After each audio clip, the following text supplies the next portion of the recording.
Let's have a look at common multiples in the lowest common multiple. So the instruction on this little activity was to write the first 8 multiples of both 8 and 10.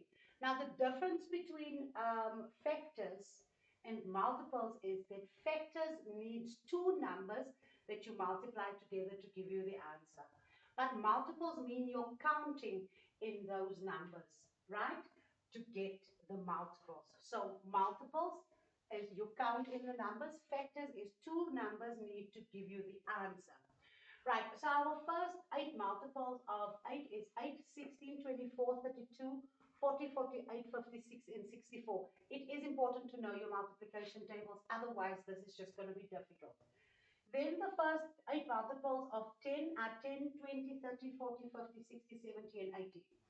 They wanted us to identify the common multiples as well as the lowest common multiple.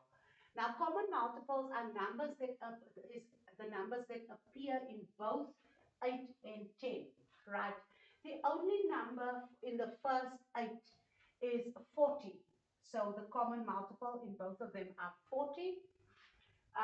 And the lowest common multiple, so the one that appears first in both the multiples of 8 and 10 is also 40.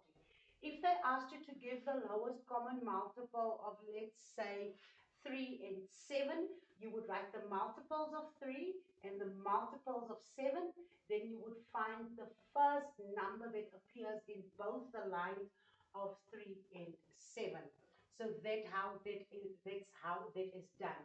Let me just quickly do the 3 and 7 one. So 3 will have 3, 6, 9, 12, 15, 18, 21, and 24. I'm going to stop at 24.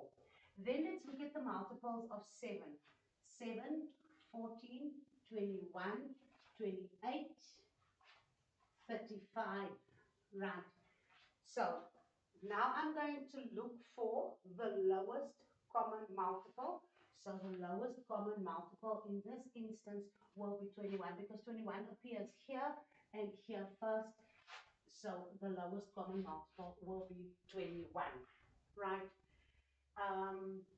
We do not have common multiples here in these first couple of multiples of both 7 and 3, but I just wanted to show you how we would get the lowest common multiple for another set of numbers.